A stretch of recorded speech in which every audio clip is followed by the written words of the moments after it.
बघा दिसतो का मला इथे आले या पुढं दिसतंय मागचं बघा सगळं. नमस्कार, पुन्हा तुमच्या दर्शनाला येतोय मी अजय दिगंबर पवार. आज पुन्हा जागदाळे मामा बार्शी या हॉस्पिटलमध्ये किती गोरगरीब रुग्णांचं आर्थिक शोषण केलं जातं या बाबतीमध्ये जिवंत उदाहरण आणि गरीब रुग्णांच्या तक्रारी काय आहेत मी तुम्हाला दाखवणार आहे. गेले 1.5-2 महिने झाले जागदाळे मामा हॉस्पिटल बार्शी यांच्या विरोधातल्या धर्मदाय कमिशनर सोलापूर यांच्याकडेही मी तक्रारी दिल्यात. आपण असे 7 एपिसोड बनवलेत की कशा प्रकारे ते रुग्णांची आर्थिक लूट करतात, मानसिक खच्चीकरण करतात. या हॉस्पिटलचे मॅनेजमेंट म्हणजे कोण? मोगे आंबो, डॉक्टर यादव आहेत. त्याच्या डागा तर आहेत बाकीचे. त्याच्या डागा कोण आहेत ते तुम्हाला माहिती आहे. पी.टी. पाटील असतील, ते सचिव आहेत. कोणा शितुळे बापू खजिनदार आहेत. ही बॉडी जी आहे ही संचालक बॉडी श्री शिवाजी शिक्षण प्रसारक मंडळाची आहे, जे ह्या डॉक्टर यादव आणि ह्या सर्व आर्थिक घोटाळेबाज भ्रष्टाचारी लोकांच्या माध्यमातून हॉस्पिटल चालवलं जातं. गोरगरिबांची लूट केली जाते. त्यांना भावना नाहीत. गोरगरिबांचे आर्थिक परिस्थितीशी ह्यांना काही घेणं नाही. मी इतक्या तक्रारी देतोय तरी सुद्धा मला वाटतं की सिव्हिल सर्जन मॅडम आहे डोईफोडे जिल्ह्याच्या, त्यांच्याकडे ही तक्रार दिली. पुन्हा धर्मदाय आयुक्त कार्यालयामध्ये आपले फुलसुंदर साहेब आहेत, त्यांच्याकडेही एक तक्रार दिली. 2 गोष्टी वेगवेगळ्या आहेत. मी सारखं का म्हणतो ते नीट लक्षात घ्या. धर्मदाय रुग्णालय जे आहे ते 41 क प्रमाणे ज्याची आर्थिक परिस्थिती नाही त्यांना टोटल इलाज त्या व्यक्तींचा मोफत होतो. त्याचीही अंमलबजावणी करत नाहीत. आणि दुसरं आहे महात्मा फुले जन आरोग्य आणि आयुष्यमान भारत योजना. नियम असा आहे, ज्या दिवसापासून एखाद्या रुग्णाचं रजिस्ट्रेशन केलं जातं तेव्हापासून त्या रुग्णांना आर्थिक पॅकेज हे शासन देतं. पण रजिस्ट्रेशनच्या अगोदरचा रजिस्ट्रेशन झाल्यानंतर तिथनं 4 दिवस क्रिटिकल परिस्थिती जर एखाद्या रुग्णाची झाली तरी त्याचं बिल हे शासन हॉस्पिटलला देतं. परंतु हे काय करतात, शासनाकडूनही 4 दिवसाचे त्या पैसे घेतात आणि रुग्णांकडून सुद्धा पैसे घेतात. असाच दुर्दैवी प्रकार बार्शीतील आपल्यासोबत हे आहेत चौधरी. यांचे वडील आजारी आहेत. त्यांचं एक मेजर मेंदूचं ऑपरेशन झालं. मग ह्यांना त्यांचा अनुभव विचारू. मलाच उलट नोटीस देतो म्हणतात पण आपले धर्मदाय आयुक्त कार्यालयाचे की तुम्ही पुरावे सादर करा म्हणून. मी ते करतोय पुरावे सादर, तक्रारी देतोय. सिव्हिल सर्जन मॅडम बी चालढकल करतात. त्यांच्याशी पण आपण थोड्या वेळात बोलू. आता मी ह्या चौधरी आणि अवधूत सर यांच्याशी बोलू. तुझं नाव काय भाऊ? रोहन रामदास चौधरी. बर, तुझे वडील किती तारखेला जागदाळे मामा हॉस्पिटल बार्शी या ठिकाणी ऍडमिट आहेत? 11 मे. 11 पूर्ण तारीख सांग. 11 मे 2026. 2026. बर, कशामुळे ऍडमिट केलं तर? डोक्याला लागलं. बर, डोक्याला लागल्यामुळे ते ऍडमिट केलं. रजिस्ट्रेशन करण्यासाठी तू इथे हेलपाटे मारलेत का? मारले ते कुणाकडं? साहेबाकडे.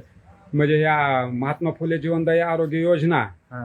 त्यांचे ऑफिसमध्ये आरोग्य मित्राकडे तू रजिस्ट्रेशन साठी हेलपाटे मारलेत का बाबा खरोखर? मारलेत ते. हा, म्हणजे तुझे पैसे गेलेत का नाही? गेलेत. हा, बर. आता हे त्यांचे नातलगच आपल्या सोबत. तुमचं नाव काय? लक्ष्मण धोंडीराम अवधूत. बर, हे तुम्ही त्यांचे नातेवाईक आहे चौधरीचे? हो. तुम्ही ज्या टायमिंगला ह्याच्या चौधरीचे वडील ऍडमिट करण्यासाठी जागदाळे मामा हॉस्पिटलमध्ये आणलं त्या टायमिंगला धर्मदाय रुग्णालय आहे जे गोरगरिबांची मोफत ट्रीटमेंट करते. ती माहितीचा आरोग्य मित्र किंवा माहितीची व्यक्ती इथं आहे का, योजनेत आहे का, असं विचारलं होतं का संबंधित कर्मचारी? विचारलं होतं आम्ही, पण तसं काय योजना नाही असं आम्हाला काय माहित नाही, अशा प्रकारे उत्तर मिळालं. म्हणजे ते बोललेच नाहीत काय? तुम्ही पुन्हा पण विचारलं असेल की एकदा दोनदा की नंतर भैयानी पण विचारलं, हा, पण त्याला पण तशाच प्रकारे उत्तर देण्यात आलं. म्हणजे धर्मदाय रुग्णालयाच्या कोणत्या सवलती इथं उपलब्ध नाही असं म्हणले का ते? बर. आता तुला एक प्रश्न आहे. तू आतापर्यंत किती रक्कम जगदाळे मामा हॉस्पिटलला बिल म्हणून पे केली? 1,30,000. हे म्हणजे त्यामध्ये औषधं, औषधं सगळं, डॉक्टरचे फी, म्हणजे नर्सिंगचं सगळं, सगळं. अजून किती बिल आहेत म्हणते तुझ्याकडे? ते 56,150. कशावर लिहून दिलंय? हातावर दिलंय का? हातावर लिहून दिलंय. बर बर, बघू तरी. आता काही लोकांना ज्योतिष वाटायचो मी, पण गोरगरिबांसाठी बघा किती निर्लज्जाचा कळस आहे. 56,150 रुपये अजून भरा, असं हॉस्पिटलचं मॅनेजमेंट संबंधित ह्या गरीब मुलाला म्हणतोय, कारण त्याचे वडील आजारी आहेत. महात्मा फुले जीवनदायिनी योजनेत बसून सुद्धा ऑपरेशनच्या अगोदरचं बिल मागतात त्या चौधरीला आणि नंतर डिस्चार्ज देतो म्हणतात. मग किती निर्लज्जपणाचा कळस आहे. आता तुझ्या हातात जे डॉक्युमेंट आहेत हे कसं आहे? 1200 स्कॅन. बर, तू तक्रार केली आहे का? कोणाकडे केली आहे? त्यांच्याकडे केली काय? तक्रार दाखवर. निर्धार निर्धार असे.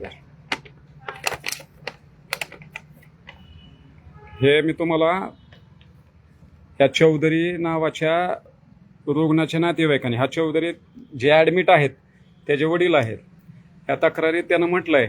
आता ती तक्रार बी मी तुम्हाला वाचून दाखवतो. अवधूत सर, तक्रार वाचून दाखवा एकदा.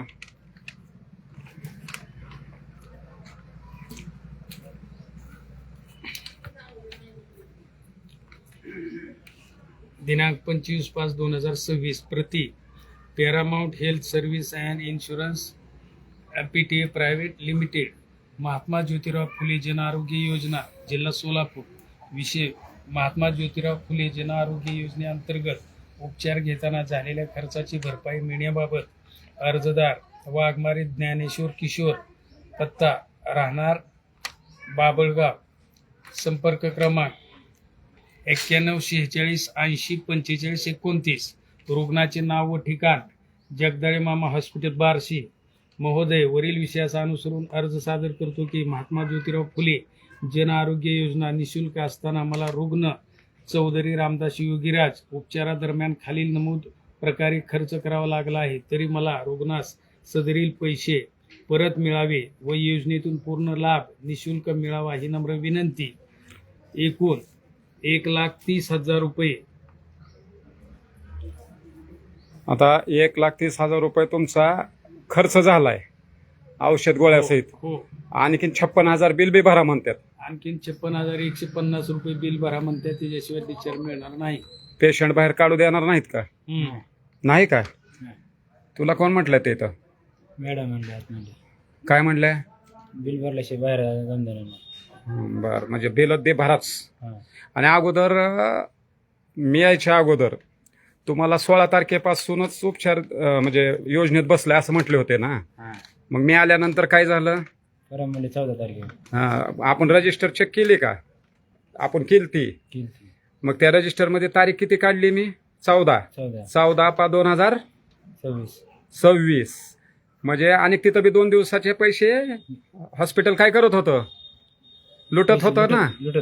म्हणजे मी नसतो आलो तर अनेक 2 दिवसाचे पैसे तुझे लुटत होते. म्हणजे आपण रजिस्टर बघितलं. बर,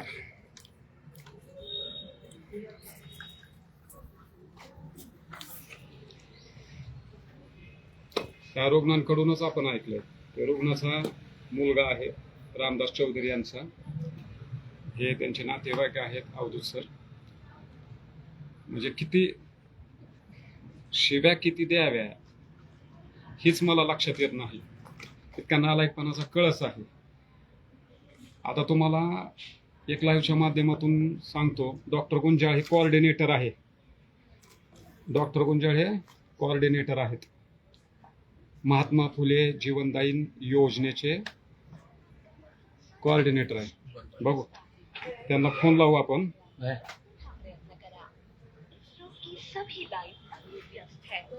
व्यस्त आहे त्यांचा, बघू.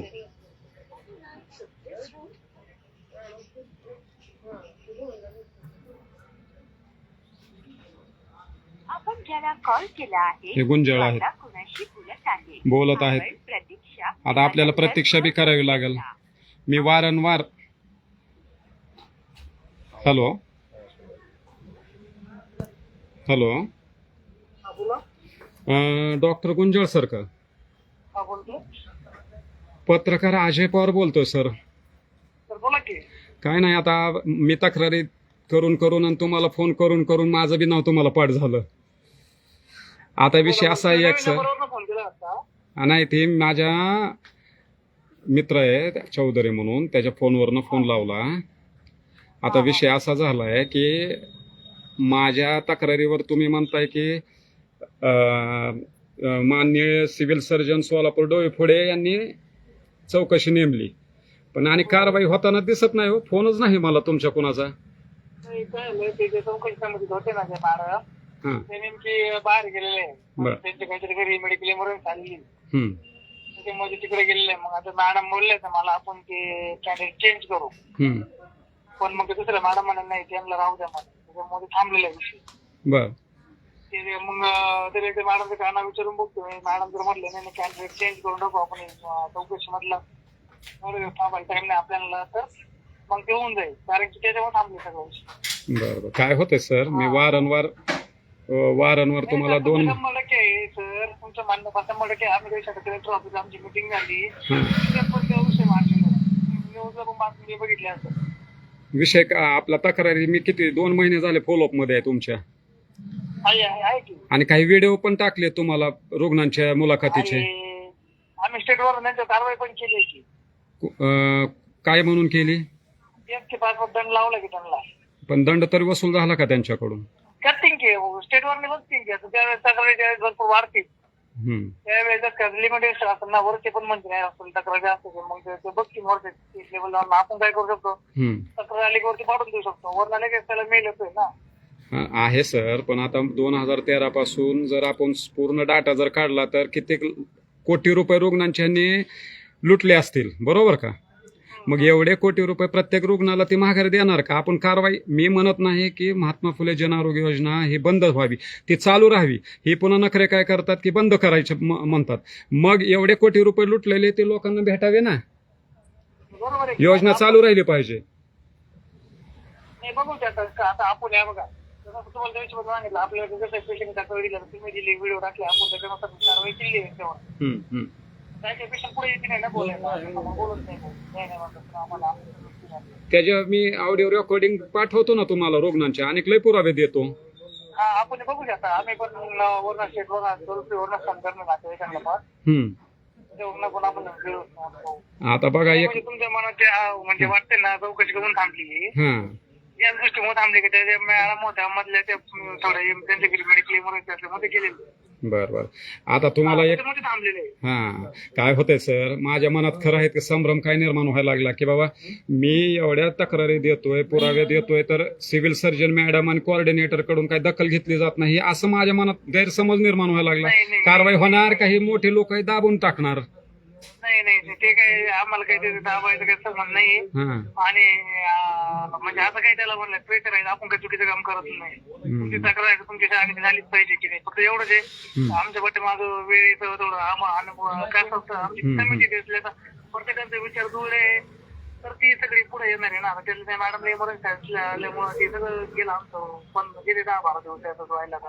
बरं ठीक आहे. आता तुम्हाला ते आणि सर तुम्ही पण म्हणजे काय झालं, तुम्ही मी फ्रँकली सांगतो जिल्ह्यात ठिकाणी मी एकट्याचे फक्त आहे तुमची प्रॉब्लेम, सगळं वर्कलोड सगळं माझ्यावर काही झालं तरी आता 130 हॉस्पिटल आपल्या जिल्ह्यामध्ये. बरोबर. आता आणि 80 PSC आहे सर, पण आता ह्याच्यात काहीतरी वरच्या लेवलला बी बोला की बाबा मी एकटा आहे, या गोरगरिबाला न्याय मिळणं अपेक्षित आहे. एक हॉस्पिटल असं जर ऐकत नसल, तुमच्या शासनाला जर ऐकत नसल, हॉस्पिटलची मी किती दादागिरी झाली हो गोरगरिबाच्या. नाही आज तसं नाही हो साहेब, शासनाच्या पुढे जाणार असेल तेवढंच ते. हा ठीक आहे, ते तुम्हाला तिकडे दाखवत असेल ते शासनाच्या पुढे, पण आता एक शासन तुम्हाला पण माहिती आहे, शासनाच्या पुढे कोणीच नसतं. हा ना, मग ते इथं शासन गोरगरिबाच्या कल्याणासाठी योजना आणतं, पण हे अक्षरशः त्यांना मग ती काय म्हणावं, मुडद्याच्या टाळवरचं लोणे खाणारे झाले तो हे. नाही तुम्ही त्याची भरती करा, तुम्ही काही आमच्या मनात असं काही आणू नका. हा, तुम्हाला 100% आपण कारवाई करू. आता थांबा, तुम्हाला एक माझे ज्यांच्या बरोबर अन्याय झालाय आता ताजा, हा ते चौधरी म्हणून आहे, त्या पोराचे वडील ऍडमिट होते. तर ऑपरेशन इमर्जन्सी मध्ये 12 तारखेला झालं, 11 तारखेला ऍडमिट होते 2026ला. मग रजिस्ट्रेशन मध्ये बसला असताना त्याचं बिल त्यांनी 1,28,000 औषध गोळ्या आणि बाकीचा जो मेडिक्लेम आहे तो भरलेला आहे. आणि त्या पेशंट कशासाठी ऍडमिट होता? काय म्हटले, पेशंट कशासाठी ऍडमिट होता? तेव्हा हेडेक इंजुरी होती त्याला डोक्याला. मी त्याच्या डोक्याला फटका बसल्यामुळे त्यांना इमर्जन्सी ऍडमिट केलं होतं जगदाळे मामा हॉस्पिटल बार्शीला. तर त्याचं बिल 1,28,000 रुपये त्यानं मेडिकल सहित औषध गोळ्या सहित भरलं. हा, आणि त्यानंतर त्या पोराला 56,000 रुपये आणखीन बिल भरा म्हणून त्यांनी त्याला तकादा लावलाय. पेशंट सोडत नाही म्हणतात, थांबा त्याला बोला, किती बिल भरलंय तू? 1,30,000. हा, आणि पुन्हा आणि किती मागतात? मेडिक्लेम वगैरे काही नाही ना? नाही काय. हॅलो, हा, मेडिक्लेम वगैरे काही नाही ना आपलं? मेडिक्लेम त्याचा नाही, गरीब आहे तो हे. नाही, काम करा की तक्रार लिहून द्या की आमच्याकडे. तक्रार आता ते तुमचे कोण आहेत की आणखीन एक जे तक्रारी बघतात, काय नाव होतं त्यांचं? आरोग्य मित्राच्या वर आणखीन एक काय आहे ना तुमचे सोलापूरचे. हा, त्यांना मी बोललो. कोणाला बोलले? डॉक्टर कोणी तुम्हाला बोलले का? हा, धुमाळ करेक्ट. बोलले का? त्यांना द्या, नाही तर माझ्याकडे तक्रार लिहून लगेच पाठवा वाटतं. हा, पाठवतो. 56,000 रुपये बिल अनेक मागितलं. मला सांगा. 56,150. हो का, बोला त्याला. 56,150. हा, नाही ठीक आहे ना. तुम्हाला काय करा, तुमचं तक्रारी अर्ज आणि तुम्ही जेवढे बिल भरले ते आमच्यापर्यंत हा, सगळे मला या नंबरवर व्हॉट्सअप लगेच करा. बरं. ऐकलं का सर, काय आहे म्हणजे एक तेवढं म्हणजे जवळजवळ ते 11, 12 आणि 13 तारखेचं बिल 1.5 लाखाच्या पुढे जात असतं का? मला सांगा, काय अशी ट्रीटमेंट केली असेल यांनी? बघू की आपण ज्यांना म्हणा तुम्ही काही निश्चिंत राहते, ज्यांना तक्रार करा माझ्याकडे लगेच. बरं. लगेच त्यांना पाठवतो. अगोदर तर हे काय म्हणले होते की 16 तारखेला 16 तारखेपासून तुम्ही पैसे भरा म्हणले होते. म्हणजे ते 2 दिवस मी रजिस्टर स्वतः चालले येतो येऊन, तेव्हा त्यात 14 मेन्शन होतं अप्रुव्हलचं. म्हणजे त्या 2 दिवसाचे सुद्धा पैसे हा घेतलं की नाही घेतलं? योजनेत घेतलं, पण त्यांनी कधीपासून दाखवलं की 16 तारखेपासून त्याला म्हटले त्या मुलाला. पण ऍक्च्युअली मी रजिस्टर तपासल्यानंतर ते निघलं 14 तारखेपासून. नाही ऍडमिट कधी मला ते सांगा. ते नाते 11 तारखेला. 11 तारखेला. पण 16ला काय घेतलं त्यांनी एवढं उशिरा? काय माहिती, आता ते म्हणतात की आयुष्यमान भारत कार्ड काय नव्हतं असं त्यांचं म्हणणं होतं. आणि काय म्हणले तुला? होत नव्हतं म्हणजे परवा असं करतो. काय तारीख लांबी होती ती नुसती. लांबीत होते कशामुळं? होत नाही म्हणून. ऐकलं का सर? नाही त्यांना म्हणा काढणे कसं मला फोन करायचा ना. किती लागतं? अहो, ह्या मुलाला अक्षरशः बोलता येत नाही नीट. तो मानसिक दृष्ट्या सुद्धा पोरग जरा विकायतो. नाही हा, ते तर मी नातेवाईकाला नाही म्हणते. तर ते आमच्या आरोग्य मित्राला जरी हॉस्पिटल सांगितलं असताना यांचा आयुष्यमान कार्ड क्रिएट करून द्यायला लावू लवकर, आपण एकदम लगेच करून दिलं असतं की शहरामध्ये. अहो ते सुद्धा आता इथं त्या दबावाखाली काय होतंय ते सुद्धा काम करत नाही तो. ही मुलगा नशीब मी आज म्हणजे चुकून आलो तर भेट झाली माझ्या मित्रामुळे या काय. तुम्ही काय करा सर, त्यांना सांगा की तक्रार लिहा हा, आणि व्हॉट्सअप करा मला लगेच. मेन्शन मध्ये करा त्यांचं बिल आणि व्हॉट्सअप तक्रार. ठीक आहे, मी तक्रार तुम्हाला पाठवतो त्याने दिलेली. लगेच पाठवा. ठीक आहे, ती कारवाई करा आपण तुम्ही बाकी. निश्चिंत राहा. हा, तुम्ही निश्चिंत राहा का, काय असं म्हणून काय आणणार का? बरं ठीक आहे. हा, ठेव का हो? हो. हे डॉक्टर गुंजा आहेत कोऑर्डिनेटर. आता तुम्हाला डॉक्टर डोईफोडे जे सिव्हिल सर्जन आहेत त्यांच्याकडे अधिकार आहेत कारवाईचे संबंधित फ्रॉड हॉस्पिटल गोरगरिबांचे जे पैसे हाणतं आणि शासनाचे पैसे हाणतं त्यांच्यावर कारवाई करण्याची. पण मला दाट संशय आहे, ही मिलीभगत आहे, सगळे हेतून तिथून चेनिंग आहे. तर असो, मी थांबणार नाही. त्यांच्या 150 शिक्षकांचा शिवाजी शिक्षण प्रसारक मंडळाचा बी नियम डावलून जी भरती केलेत आणि जे तरुण पोरं आहेत TAIT परीक्षा पास झालेत त्या पोरांनाही अन्यायकारक गोष्टी झालेल्या आहेत. त्या पोरांना न्याय देण्याचा प्रयत्न मी करणार आहे. आजच्या पुरतं एवढं. मोगे आंबोला मी सोडणार नाही, गोरगरिबासाठी सोडणार नाही आणि सतत मी पाठपुरावा करत राहणार.